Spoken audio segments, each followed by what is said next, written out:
मोहन जी कह रहे हैं कि जब तक विरमानी जी आ रहे हैं, आज हमारे बीच तीसरे कैंडिडेट जो हैं उनके ललित कपूर जी कृपया स्टेज पर आ जाएं।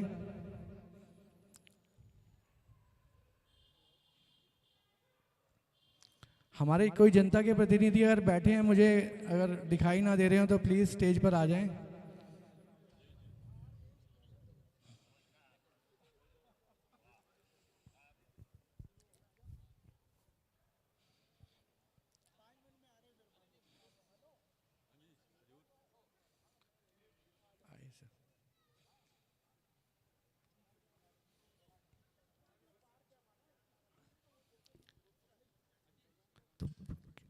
अभी जैसे ही खबर मिली कि 5 मिनट के अंदर आज गिरोत्रा जी नहीं आ पा रहे हैं, विरमानी जी जो उनके जीजा जी हैं भाजपा से, वो आ रहे हैं।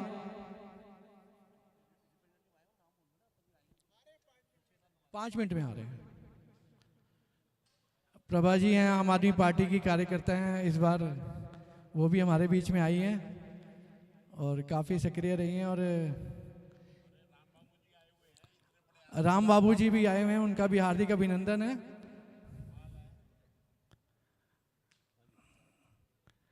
और इस सभा का अगर हम कार्यक्रम का शुभारंभ करते हैं तो मैं राजेश गर्ग जी से चाहूँगा कि सबसे पहले तो आए हुए अतिथि जो हमारे दोनों कैंडिडेट हैं उनको एक बार माल्यार्पण से स्वागत करें। एक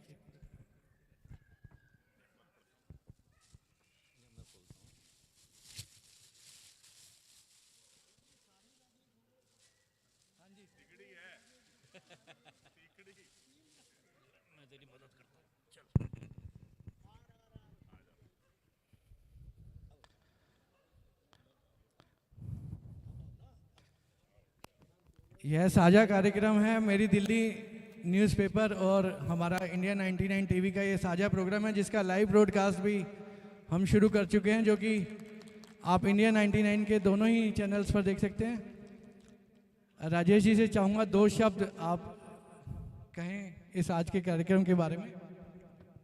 सभी क्षेत्रवासियों का बहुत बहुत स्वागत है इस एमसीडी के महामुकाबला में। इसको मैं डिबेट ना कह के यूँ कह सकता हूँ, जनता के प्रतिनिधि और तीनों प्रत्याशियों के बीच सीधा संवाद, हेल्दी संवाद। आप अपनी मन की बात पूछ सकते हैं, ये अपने प्रोजेक्शंस आपको बता सकते हैं। और सर्वप्रथम मैं दोनों प्रत्याशी आ गए हैं, तीसरे नहीं पहुंचे हैं। इनको अपने सभी क्षेत्रवासियों की तरफ से, ऑर्गेनाइजर्स की तरफ से बहुत बहुत शुभकामनाएं देता हूं। बहुत बढ़िया, शांतिपूर्वक, बहुत सुंदर इलेक्शन हो। और अपने क्षेत्रवासियों से अपील है कि वोट जरूर डालें। वो आपका मनोभाव है, किसको आपने वोट देना है। और हमारी ये खुशकिस्मती है इस वार्ड की कि हमारे तीनों प्रत्याशी शानदार तबीयत के मालिक हैं। जो भी जीता है हमारी पोजीशन विन विन है। सत्यदेव गोयल जी, आप भली भांति जानते हैं, दुनिया भर की संस्थाओं से जुड़े हुए हैं, बहुत कर्मठ कार्य करता रहे हैं। राकेश जोशी जी, इनके बारे में कहने का कोई सवाल ही नहीं है, बैक ट्रैक है, बहुत शानदार आदमी है, कभी आपको निराश करेंगे ही नहीं। राजीव भाई अभी आए नहीं है किसी कारणवश, बहुत कर्मठ कार्य करता है, मुझे नहीं लगता आधी रात भी कोई काम बताओगे तो मना करेंगे। तो तीनों प्रत्याशी शानदार हैं हमारी विन विन पोजीशन है। वोट जरूर डालें, खाली घर बैठ के अंदाजा नहीं लगाएं कि इसको जीतना चाहिए। और तीनों को मेरी फिर से हार्दिक शुभकामनाएं हैं। बहुत बढ़िया तरीके से सुखपूर्वक इलेक्शन हो। धन्यवाद। तो इस राजेश जी कुछ कहना चाहेंगे 2 शब्द? ये राजेश जी, दिल्ली 99 से एक आपने बड़ा अच्छा प्रयास किया है और ये बहुत ज़रूरी है आज के टाइम में। प्रतिनिधि को जानने के लिए एक ही मंच से तीनों का जानने का मौका मिल रहा है, ये एक बहुत अच्छा प्रयास है। इसके लिए आपको मैं बहुत शुभकामनाएं देता हूँ। राजेश जी और हम आजकल कुछ दोनों मिलके प्रोग्राम कर रहे हैं। वासु जी आप स्टेज पर ऊपर आ जाइए प्लीज़, आज के हमारे चीफ गेस्ट भी हैं। देखिए, इस कार्यक्रम को हम इस बार जिस तरह से स्टार्ट कर रहे हैं कि 3-3 मिनट हम तीनों हमारे स्टेज पर जो प्रतिनिधि जनता के इस टाइम हैं, तो मैं चाहूँगा कि इसको शुरुआत कर दें राकेश जी। तो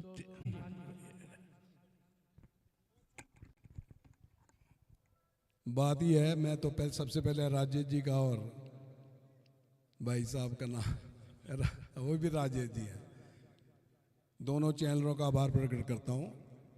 डिबेट शुरू करने से पहले आप सभी का भी मैं आभारी हूँ कि आप इतनी संख्या में यहाँ करके और मेरे और भाई राजेश जी के अपना राकेश जी और दूसरे प्रत्याशी हमारे बीच में अभी नहीं आए हैं।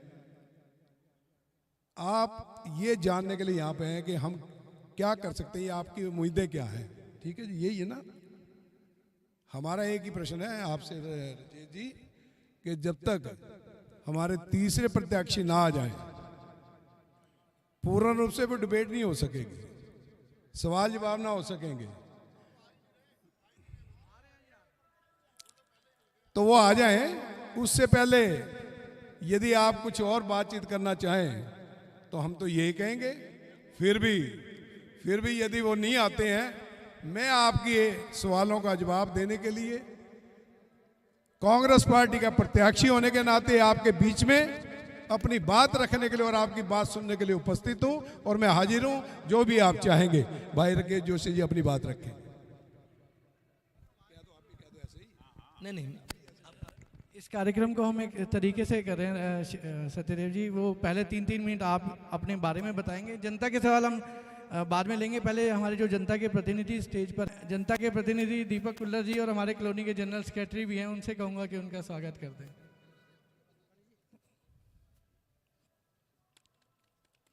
एक बार जोरदार तालियां हो जाएं।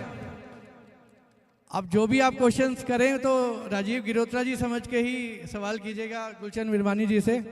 पुराने भाजपा कार्यकर्ता हैं और पिछले चुनाव में जो इनकी वाइफ हैं शायद वही काउंसलर थी। तो अब हम 3-3 मिनट दे रहे हैं तीनों को, एक सवाल कुछ। नमस्कार जी, मुझे ये कह के इनवाइट किया गया कि तीनों कैंडिडेट यहाँ पर होंगे और तीनों कैंडिडेट से सवाल जवाब होंगे। तो मुझे लगता है कि भारतीय जनता पार्टी के जो उम्मीदवार हैं वो नहीं आया। मैं वेट कर सकता हूँ कि जब वो आएंगे मैं चाहूँगा तब डिबेट शुरू की जाए, क्योंकि कैंडिडेट के बीच में डिबेट है ये। अगर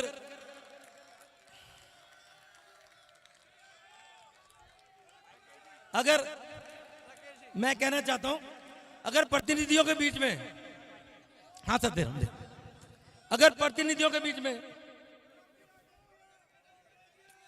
अगर हमने अपने रिप्रेजेंटेटिव भेजने थे तो मैं भी अपना रिप्रेजेंटेटिव भेज सकता था।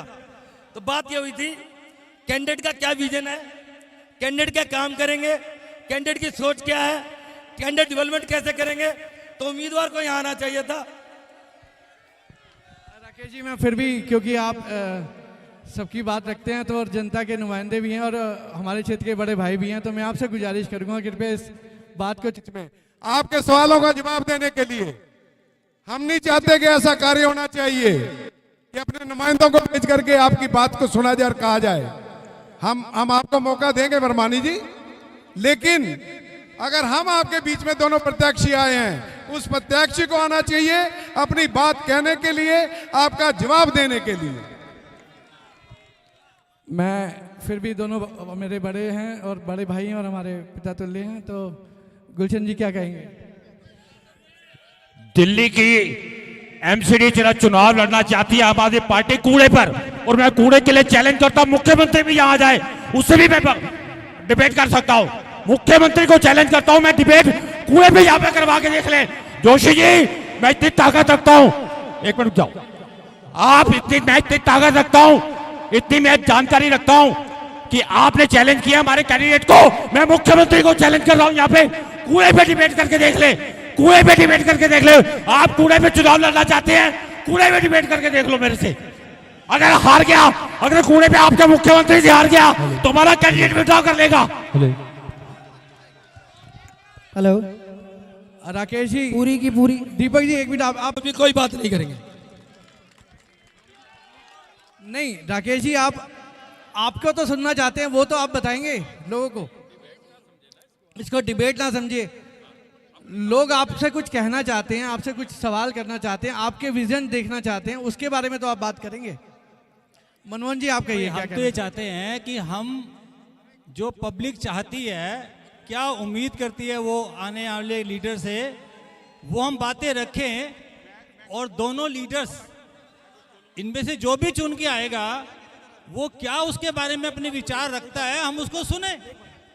अगर वो हमें कैपेबल लगेगा तो हम उसको वोट देंगे, नहीं तो नहीं देंगे। Is it not the right matter? अगर देखिए, एक सेंसेबल कॉलोनी में सेंसेबल एजुकेटेड कम्युनिटी यहाँ रहती है, और हम लोग अगर उसको वैसे बिहेव नहीं करेंगे तो इसका कोई औचित्य नहीं है। हमारा ध्येय जो बात करने का है वो ध्येय सर्व नहीं होता। हम लोग सेंसेबल आदमी हैं, तो हमें चाहिए एक सेंसेबल तरीके से किसी भी मुद्दे पे बात रखें। आपको जो बात कहनी है बात कहें, और उसके ऊपर हमारे जो प्रतिनिधि हैं डिफरेंट पार्टीज के, वो अपने अपने विचार रखें। जो नहीं आया वो नहीं आया, जो आए उनसे तो सुने हम लोग। कम से कम इन दोनों में तो हम डिसाइड कर पाएंगे किसको हमें वोट करना है, किसको नहीं करना। इस मुद्दे से हटके मैं जनता के लिए कोई बात रखूं, अगर एक मिनट अच्छी बात सुनना चाहते हैं। नहीं, इनसे पहले मुझे बोलवा, अच्छा रहेगा। राकेश भी मान जाएंगे। आप कल बुला लो। मैं वेट कर रहा हूं, ऐसे डिजाइन करना, मैं किसी लेना सारा बहुत मुश्किल होता है। एक मिनट, ये भी मेरी बात तो रखोगे। जोशी जी को मेरी बात अच्छी लगी। मेरे लिए पता क्या है, अरे कुछ और कह रहा हूं दोपहर को पता चल गया, इसलिए मैंने आपको शाम को भाई साहब। नहीं प्लीज आप, अरे नेता जी सुनो, मैं कुछ और बात रखूंगा इस प्रोग्राम से अलग, मेरे को रखने दो। जोशी साहब, मैं आपसे कुछ बातें करता हूँ। चलिए, राकेश जोशी जी मान गए हैं, हर बात के लिए कृपया बैठ जाइए प्लीज। राजे जनता से क्वेश्चन नहीं करेगी, ये अपनी बात रखेंगे खाली। नहीं, जो हमारे प्रतिनिधि बने हैं जनता के, वो तो सवाल नहीं, ये अपने वो बताएंगे, जनता के क्वेश्चन नहीं करेगी, जनता के प्रति गड़बड़ हो जाएगी। नहीं, फिर तीसरा होना जरूरी है। नहीं तो इस प्रोग्राम पे मुझे सर मुझे भी तो कोई सवाल करना था, तो मुझे सवाल करना था ना, किससे करूँगा? ये फिर प्रोग्राम पे कुछ बोलना चाहता हूँ, वो कोई बात नहीं, लोगों को अच्छा लगेगा, मेरा काम है। मैं देखो सर, दो कैंडिडेट्स हमारे बीच में हैं, हम माहौल अच्छा रखें। बहुत अच्छी चर्चा होने वाली है, जिसका मुझे पूरा विश्वास है। जोशी साहब 2 मिनट दीजिए, आप 2 मिनट सुने हमें आप, उसके बाद आप जो चाहेंगे वो तब भी कर सकते हैं। आपने आधा घंटा तो बोला ही है ना उनके लिए, तो आधा घंटा तो हमारा हो ही गया आपसे। 1 मिनट सर, 1 मिनट, मैं आपके क्वेश्चंस लूंगा, कुछ बातें मैं कह देता हूं, उसके बाद जो चीजें बचे आप बताइएगा, मैं रिप्रेजेंट करूंगा आपको। देखिए सर, ऐसा है कि आज जो कैंडिडेट्स, प्लीज जितने भी लोग खड़े हैं स्टेज पर आगे ना आए, और प्लीज बैठ जाइए, प्लीज अपनी सीटें ले लीजिए प्लीज। सर प्लीज थोड़ा आप नीचे आ जाइए, जितने सिक्योरिटी हमारे पर्सन हैं प्लीज नीचे आ जाइए। देखिए सर, ऐसा है कि हम वोट करने से पहले ये जानना चाहते हैं कि जो हमारे प्रतिनिधि जिनको हमने वोट करना है, चूज करना है, वो कितनी नॉलेज अपने सब्जेक्ट की रखता है, कैसे हमारी बात आगे रख सकेगा। जो हमारी क्षेत्र की प्रॉब्लम्स है उसमें मैं कुछ आप चीज़ों को, उन चीज़ों को उजागर करना चाहता हूँ। पहली बात तो ये है कि सर, जब कोई आदमी पब्लिक रिप्रेजेंटेटिव चुन के आता है, आप मेरी प्लीज़ बातें ध्यान से सुनिए, जब कोई भी रिप्रेजेंटेटिव पब्लिक का लीडर चुन के आता है तो वो हमारा बाय डिफ़ॉल्ट लीडर होता है, then he is not a worker. और मेरी समझ ये है कि लीडर उसको बोलते हैं जो एक विज़न रखता है, दूरदर्शिता रखता है, जिसको समझता है कि क्या वो हमारे इलाके में डेवलपमेंट्स करके देगा। तो हम जानना चाहेंगे कि आपका एक तो विज़न हमारे इलाके के बारे में क्या है, आप क्या हमें करके देंगे। डे टू डे की जो समस्याएं होती हैं उसके लिए तो हम सफिशिएंट टैक्स पे करते हैं, जिसके गवर्नमेंट ऑफिसर्स जो काम करते हैं उनकी ड्यूटी बनती है कि वो काम करें। जो गवर्नमेंट ऑफिसर अपनी ड्यूटी नहीं पे करता है, नहीं काम करता है, तो लीडर में इतनी क्षमता होनी चाहिए, जो कि केवल एक ईमानदार लीडर में ही होगी, कि वो उसके ऊपर लीगल एक्शन ले सके, उसको सस्पेंड कर सके कि भी तूने ये काम नहीं किया है। ये नहीं कि वो कह रहा है भाई साहब नाली साफ नहीं करी, मैं फ़ोन कर रहा हूँ वो नाली साफ कर देगा। नाली साफ करना उसकी ड्यूटी थी, he has been paid for that, उसको सैलरी मिली है उस चीज़ के लिए। जब उसको सैलरी मिल गई है तो उसने काम क्यों नहीं किया, उसके ऊपर एक स्ट्रिक्ट कार्रवाई करने की क्षमता होनी चाहिए लीडर में। ये हम एक्सपेक्ट करते हैं अपने लीडर से। दूसरी बात ये है, एक जनरल मुद्दा चल रहा है एमसीडी में करप्शन का, कि बहुत करप्शन है, बहुत करप्शन है। हम आज जानना चाहते हैं भावी लीडर से कि करप्शन की मूल वजहें क्या हैं, क्यों है करप्शन। हमें बताएं हमारे कमिंग लीडर्स कि भाई करप्शन का मूल रूप ये है, इसलिए करप्शन होती है, और हम ये करेक्टिव एक्शन लेंगे, इससे करप्शन खत्म हो जाएगी, ताकि हम ये समझ सकें कि हम किसको वोट दें और वो इस काम के कैपेबल है या नहीं है कि वो इस करप्शन को ख़त्म कर देगा। तीसरा ये है कि जनरली हम लोगों को ये दुविधा बनी रहती है कि कौन सा काम एमसीडी के अंडर आता है और कौन सा काम एमएलए के अंडर आता है। बहुत सी दफ़ा हम जाते हैं अपने काम को लेकर कि साहब ये काम जो है ये काम कराना है, तो कहते हैं भाई ये तो मेरे प्रीव्यू में है ही नहीं, ये तो काउंसलर के प्रीव्यू में नहीं होता, you go to MLA. MLA के पास जाते हैं तो वो कहते थे जी ये तो काउंसलर के अंडर आता है। तो एक जनरल प्रॉब्लम जैसे पंजाब एरिया की मच्छरों की दिक्कत बहुत ज़बरदस्त है, बैठना उठना रहना बड़ा मुश्किल हो गया मच्छरों के रहते हुए। अब मच्छर के लिए जब हम काउंसलर के पास जाते हैं तो कहते हैं भाई ये काउंसलर का काम नहीं है, ये तो एमएलए का काम है, नाला उन्हीं के अंडर आता है, मच्छर नाले से पैदा होते हैं। जब हम एमएलए के पास जाते हैं तो एमएलए कहता है भाई ये एमसीडी का काम है, फॉगिंग वही करेंगे, नाले में जो दवाई है उसका छिड़काव वही करेंगे। वो एक दूसरे पे बात टाल देते हैं, पब्लिक की वहीं खड़ी रह जाती है। तो इसका हमें निवारण चाहिए परमानेंटली कि किसके अंडर आता है, कौन सॉल्व करके देगा, क्या आप ये सॉल्व करने के लिए सक्षम है या नहीं है। एक और बहुत गहन विषय है जो अभी तक जनरली इस इलेक्शन में आया नहीं है और जिससे बहुत से लोग यहाँ भी जो बैठे हैं मेरे ख्याल से उससे पीड़ित होंगे या उनके कोई ना कोई संबंधी पीड़ित होगी, दैट इज सीलिंग। जो पिछले 7-8 सालों से सीलिंग चली आ रही है, वो सीलिंग का कोई निवारण नहीं है। एमसीडी ने सीलिंग्स की, कुछ जायज़ की, कुछ नाजायज़ भी की, लेकिन जो जायज़ हुई या नाजायज़ हुई उसमें से कोई भी यूनिट डी सील नहीं हुआ। अगर किसी आदमी ने कुछ गलत कार्य गलती से कर भी लिया है और उसकी यूनिट सील हो गई है तो अब 10-10 साल बीतने हो गए, 8-8 साल हो गए, 7-7 साल हो गए सील यूनिट्स को पड़े हुए, उसका कोई निवारण तो दो भाई। डी सील नहीं हो रही लीगली एमसीडी की। आप किसी भी इंस्पेक्टर ऑफिसर के पास जाइए, वो ये कहता है भाई ऐसा है तू इसको खोल ले, काम कर ले, मुझे महीना देता रहा, मैं बैठा हूँ, कोई आएगा तो मैं देख लूँगा, लेकिन वो उसको डी सीलिंग का ऑर्डर नहीं देता है। ये एक बहुत गंभीर विषय है जो हम लोगों को, जिसका निवारण आने वाली टीम से चाहिए। कौन लीडर इसको करने में सक्षम है वो बताए कि जी मैं वो करके दूंगा काम आपको। एक बहुत गंभीर विषय है कि हम जो रेजिडेंशियल हाउस टैक्स देते हैं, तो आपको शायद पता होगा कि इंडस्ट्री एरिया में वो जो हाउस टैक्स होता है, प्रॉपर्टी टैक्स, वो रेजिडेंशियल एरिया से 3 गुना ज़्यादा होता है। और वही हाउस टैक्स कॉमर्शियल एरियाज़ में जो छोटी छोटी दुकानें हैं या कॉमर्शियल कॉम्प्लेक्सेस तो 4 गुना होता है। और वही हाउस टैक्स अगर वो कमर्शियल प्रॉपर्टी रेंट पर है तो वो 8 गुना होता है। ये आप लोगों को मालूम है या नहीं मालूम मुझे नहीं पता। तो अगर ये मालूम है तो क्या ये सही है? सही नहीं है तो हमें सॉल्यूशन चाहिए। सही है तो सब जने कहे हाँ जी, लीडर कहे जी भाई साहब मैं तो नहीं कुछ कर पाऊंगा, देन यू डिसाइड कि उसको वोट करना है या नहीं करना। ये एक बहुत अहम मुद्दा है। इसके अलावा कौन ये जिम्मेदारी लेता है कि आने वाले समय में मच्छरों की प्रॉब्लम सॉल्व करने के लिए मेरे को लगता है कि अगर नाला कवर कर दिया जाए, ये नाला अगर कवर हो जाए तो मच्छरों की प्रॉब्लम परमानेंटली सील हो सकती है। तो कोई ये अगर सजेशन ठीक है तो कौन लीडर इसकी जिम्मेदारी लेता है कि हाँ जी भाई साहब मैं नाला आपको कवर करके दूंगा। और एक अंतिम इशू ये है कि जो साफ सफाई की बात चलती है कि पार्क्स की मेंटेनेंस है, बैक लेन्स की मेंटेनेंस है, मेन स्ट्रीट्स की या लाइट्स की प्रॉब्लम है। इसके अलावा जो पेड़ों की छटनी करनी होती है, ट्रिमिंग होती है। कुत्ते आजकल बहुत तंग करते हैं। लेडीज़ का मंदिर जाना मुश्किल हो गया। अगर यहाँ कुछ लेडीज़ है तो ये बात सुन रही होंगी मेरी, लेडीज़ का सुबह मंदिर जाना मुश्किल हो जाता है कि स्ट्रीट डॉग्स उनको बहुत तंग करते हैं। सड़कों पर गायें आवारा घूमती रहती हैं, वो बहुत डिस्टर्बेंस क्रिएट करती हैं। इस तरह की बहुत छोटी छोटी दिक्कतें हैं। इनका आप हमें सोल्यूशन का, निवारण का आप हमें बताइए कि आप कैसे करके देंगे ताकि हम ये डिसाइड करें कौन इसको सॉल्व कर सकता है, कौन सक्षम है, हम उसको वोट करें। जोशी साहब। सर मैं हर सवाल का जवाब देने को तैयार हूँ, लेकिन मैं अपनी पहली बात पे कायम हूँ। जैसे उम्मीदवार आ जाएंगे हम इसको शुरुआत करेंगे।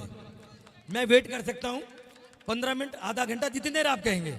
मैं सारे प्रोग्राम अपने कैंसिल करके आया हूँ। चलिए ये और ज्यादा राकेश जी, मैं आपको एक छोटी सी बात कर रहा हूँ। मैं ऐसा करता हूँ, गुजरात में चर्चा कर लें। मैं नहीं मैं क्या कर रहा हूँ, राकेश मुझे जी, एक मिनट, मेरी एक मीटिंग है छोटी सी, जयदेव पार्क में, यहाँ पास में है। नहीं राकेश जी, जैसे आप एक नहीं, मिनट सुनिए तो एक सही, मिनट, मेरी एक बात तो सुनिए।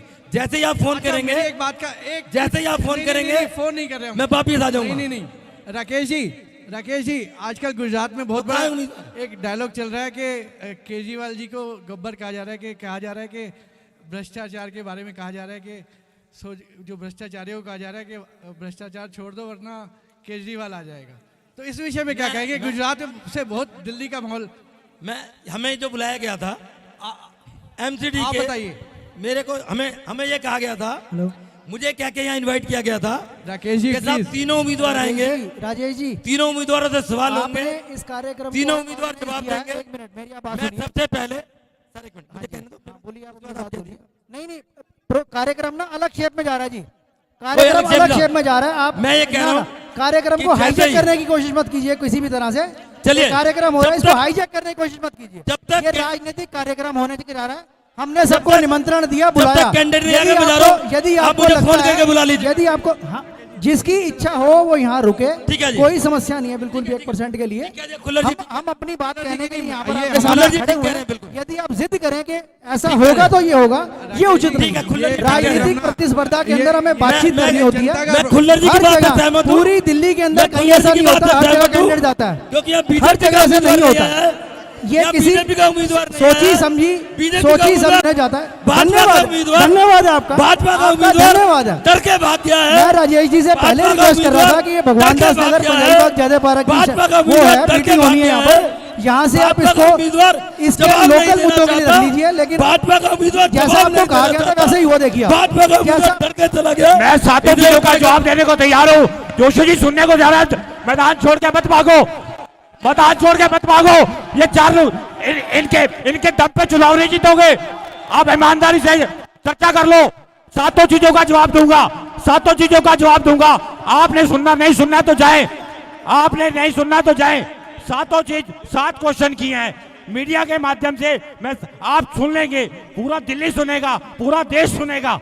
7 क्वेश्चन जो किए हैं मैं 7 का जवाब देने को तैयार हूं। मेरे बीच में कांग्रेस के सदस्य बैठे हैं जो कैंडिडेट हैं।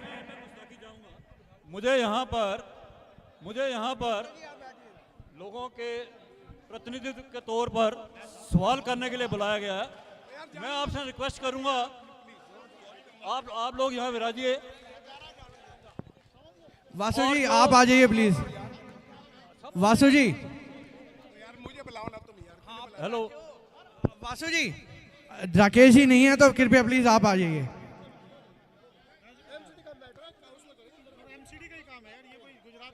हेलो,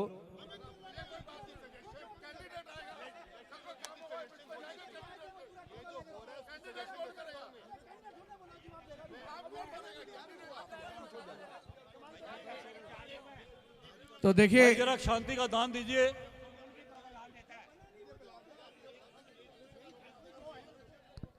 हम इस कार्यक्रम को भी चालू रखेंगे। आप हमारे लोगों से बीच निवेदन है, थोड़ा शांति का दान दीजिए।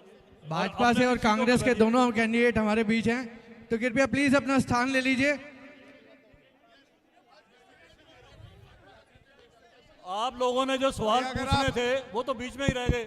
हम आपके लिए खड़े हुए थे। देखिए आपके दोस्तों, बिहार एक में बात पूछने के लिए। कपूर साहब, एक मिनट, अगर आप देखिए मेरी बात सुनिए। है नहीं, वो तो जो भी है रिप्रेजेंटेटिव। एक कैंडिडेट आया नहीं, चर्चा तो रख ले चालू, दूसरा प्रोग्राम बात जब करने से चला गया।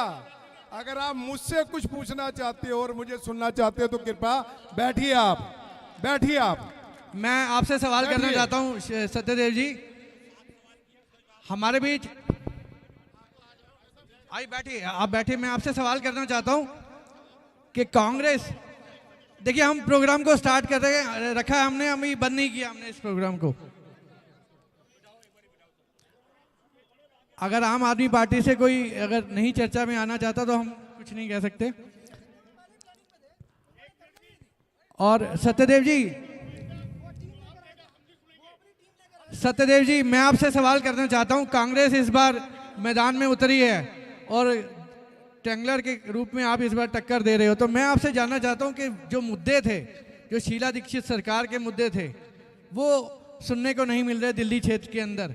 खासकर मैं 2 पॉइंट पर जिक्र करना चाहूँगा कि जो कांग्रेस का जो बजट था दोस्तों, 35,000 करोड़ के अंदर, शीला दीक्षित के मैं आपको आंकड़े बता रहा हूँ कि कांग्रेस के कार्यकाल में 35,000 करोड़ में 150 पुल बने, और पिछले 10 सालों के अंदर जो 72,000 करोड़ का वो बजट हो गया, उसके अंदर हमने 2-3 ही पुल देखे। तो इन मुद्दों को लेकर आप क्यों नहीं लड़ रहे? कांग्रेस ने कहा जाता है कि लोगों को झुग्गियों में जो, मैं आपको एक बात और बता दूं कि हमारे जो दिल्ली के अंदर 650 स्लम एरियाज़ हैं और जितनी जो वोटिंग परसेंटेज हमारी जो होती है 55% जो है वो स्लम क्लस्टर के वोट्स हैं, बाकी 45% बाकी दूसरे एरियाज़ के हैं। तो ये जो 55% एरियाज़ है ना जो वोट डालते हैं स्लम एरियाज़ में, इसी से डिसाइड होता है कि कौन दिल्ली के अंदर कौन सरकार बनाएगा। तो कांग्रेस ने उनको ज़मीनें दी और झुग्गी की जगह आपने मकान भी दिए। उसके बाद आम आदमी पार्टी ने जो फ्री बिजली और पानी दी। तो इन मुद्दों को लेकर आप कांग्रेस में नहीं इस बार उतरे और आपका शीर्ष जो नेतृत्व है वो भी नहीं दिखाई दे रहा। तो किस मुद्दों पर आप चुनाव लड़ने जा रहे हैं इस बार? भाई निवेदन है, सबसे प्लीज बैठ जाइए और आराम से सुनिए। आप सब लोगों से निवेदन है, आप अपना स्थान ग्रहण कीजिए और आराम से सुनिए। मेरा सभी साथियों से एक निवेदन है, आप अगर अपना स्थान ले लेंगे तो मुझे भी अपनी बात कहने के अंदर हौसला होगा मुझे, और आप तक अपनी बात पहुंचाने में भी मुझे आनंद आएगा। यदि फिर भी ऐसी बात है तो कोई बात नहीं। मैं ऑर्गेनाइजर महोदय से एक बात कहना चाहूँगा, प्रश्न मुझसे है, मेरी कांग्रेस पार्टी से है, जवाब मैं दूंगा। लेकिन फिर वही बात मैं दोहराना चाहूँगा कि मेरी बात को सुनकर के, मेरे प्रश्न मेरे उत्तर को सुनकर के कोई प्रतिनिधि किसी का उस पे अपनी बात कहना चाहेगा तो मैं उसके अंदर शामिल नहीं होऊंगा। आपने मुझसे प्रश्न किया है, यदि दूसरी पार्टी का प्रतिनिधि यहां होता तो मैं उसका बात का उसकी भी सुनता और अपना जवाब देता। और जो चला गया, हाँ आप मुझसे पूछिए जो पूछना है, कोई बात नहीं है। सुनिए सुनिए सुनिए सुनिए भाई मैं कहता हूँ जरा जरा जरा सुनिए सुनिए सुनिए सुनिए सुनिए सुनिए कोई बात नहीं मोहन जी, आप दब करके पूछिए, कोई बात नहीं। जितना मैं समर्थ होऊंगा आपकी बात में कहने के लिए कोशिश करूंगा। इस मीटिंग से एक बात तो तय हो गई, एक बात तय हो गई है, बीजेपी की और कांग्रेस की कोई लड़ाई नहीं, कांग्रेस जीत रही है। क्योंकि यदि दूसरा आपका प्रत्याशी इस बात में सक्षम होता आपकी बात को जवाब देने के लिए, तो यहां से भागता नहीं। दोस्तों, मुझसे जो प्रश्न किया गया, हमारी कांग्रेस का विजन क्या है, हमारी कांग्रेस ने जो 70 साल के अंदर यहां काम किया, शीला दीक्षित जी ने अपने समय के अंदर जो काम किया, शीला दीक्षित की सरकार का बजट 32,000 करोड़ रुपए था, और आपकी पार्टी का जो आज यहां है 70,000 करोड़ रुपए का बजट है। शीला दीक्षित के समय के अंदर जो आज 100 कितने पुल बनाए गए, जिनका निर्माण हुआ,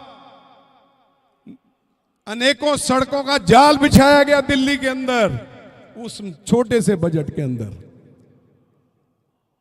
क्लस्टर जो सड़कों के ऊपर जो हमारे गरीब मजदूर भाई रहते थे, दिल्ली सरकार ने, शीला दीक्षित जी ने उनके बारे में सोचा कि क्यों ना इनको एक मकान बना करके दे दिए जाएं, और जो ये क्लस्टर जो थे बने हुए थे, ये शीला दीक्षित जी ने दिए, उनको मकान दिया।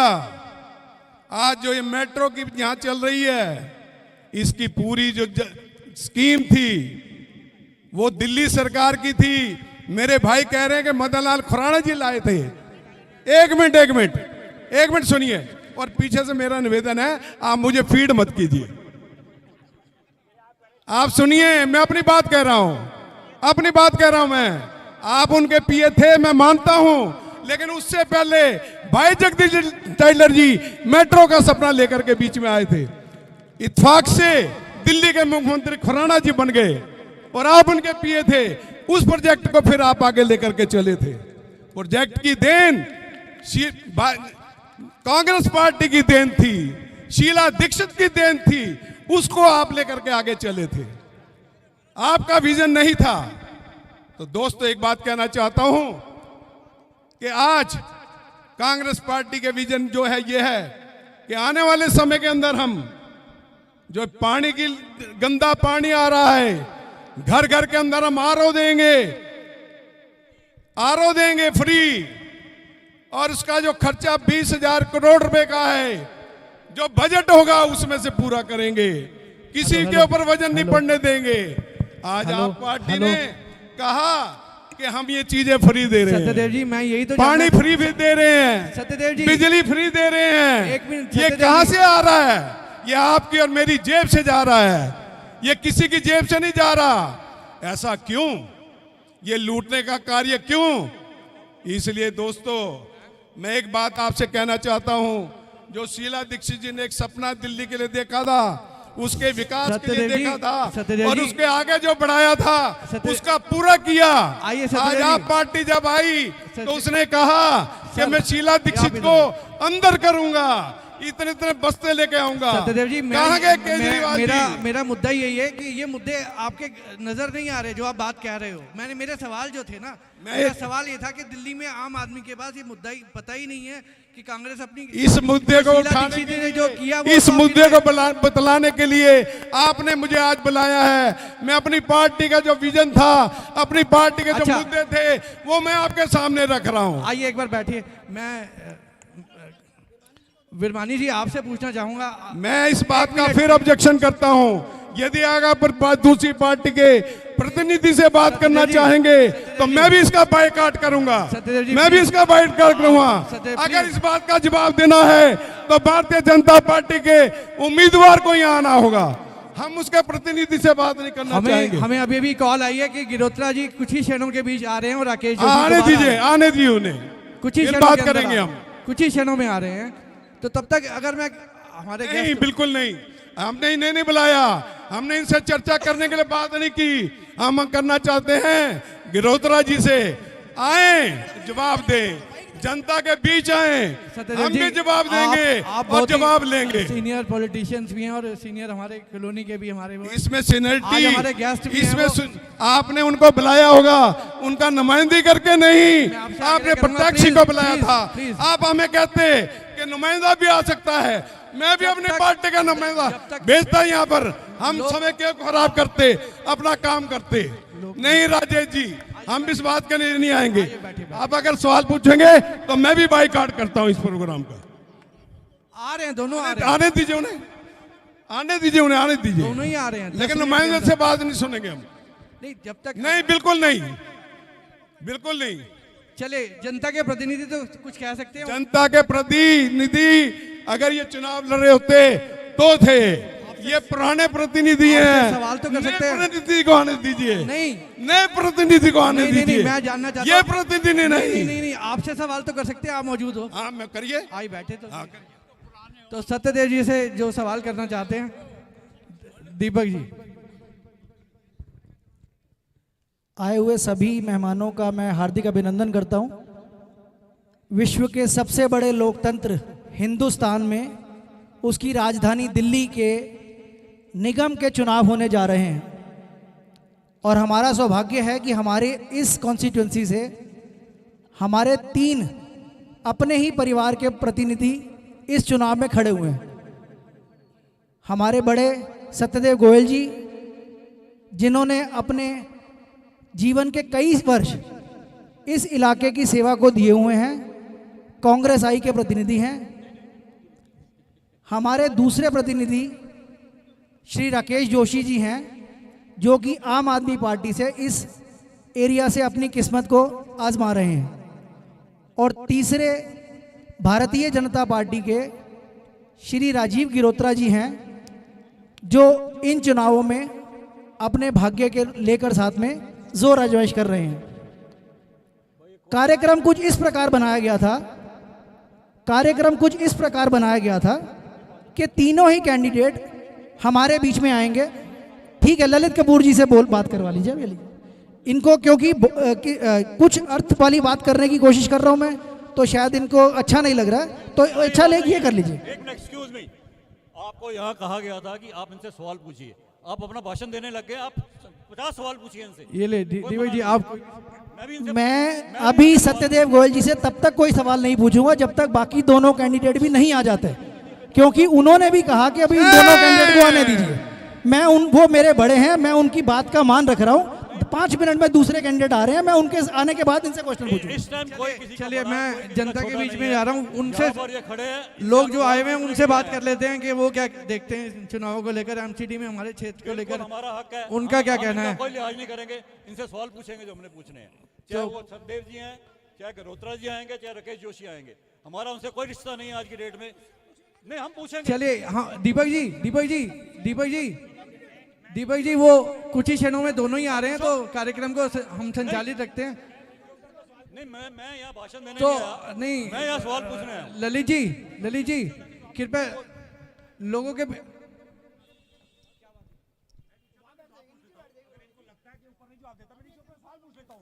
मुझसे तो सवाल जब पूछना पहले उनको तो बुला लो जो मैदान में है, खाली मेरे से क्या लड़ाई लड़नी है। पहलवान तो तीनों होने चाहिए। सत्यदेव जी अब सत्यदेव जी एक मिनट, मैं दे रहा हूं। सत्यदेव जी आप एक मिनट। सत्यदेव जी ये तो फेयर है कि वो ऐसे जनता के सवाल की तरह आपसे सवाल करेंगे, इतना तो फेयर है। मैं सुनिए, मैं जनता भाइयों के सवालों का जवाब एक मिनट मैं सवालों का जवाब दूंगा, मैं सवालों का जवाब दूंगा। आया हूं आपके जवाब देने के लिए, भागने के लिए नहीं। लेकिन मेरे साथियों को बुलाइए, आजू बाजू बिठाइए, तब बात करूंगा। आपसे क्या बात करनी, जवाब देंगे और कोई आपसे क्या बात करनी, कहाँ का इंसाफ है, ये कहाँ का इंसाफ है। अच्छा चलिए ठीक है। मैं और बुलाया यहाँ के क्षेत्र वालियों के, लेकिन दिल्ली के आप हैं, आप सरकार के प्रतिनिधि रहे हैं, आपके पास अभी आंकड़े हैं, मेरे पास आंकड़े थोड़ी हैं। सत्यदेव जी प्लीज अपना सीट ले लीजिए। आप तो बात सुनिए, राणा जी के आप सेक्रेटरी रहे।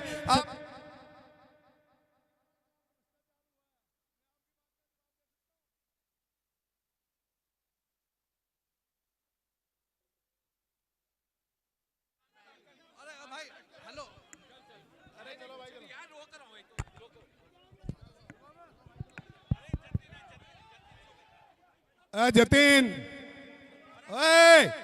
जतिन झगड़ा नहीं करना बेटा। और सरदार साहब झगड़ा मत करो। अरे बेटा सुनो, अरे बेटा सुनिए, देखिए झगड़ा मत करो बेटा। हेलो अभी हम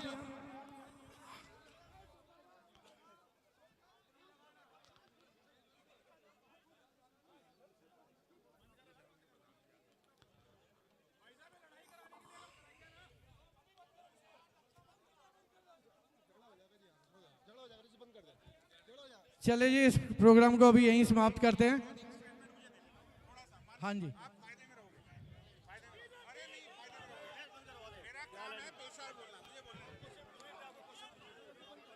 चलिए जी बंद करते हैं इस प्रोग्राम को।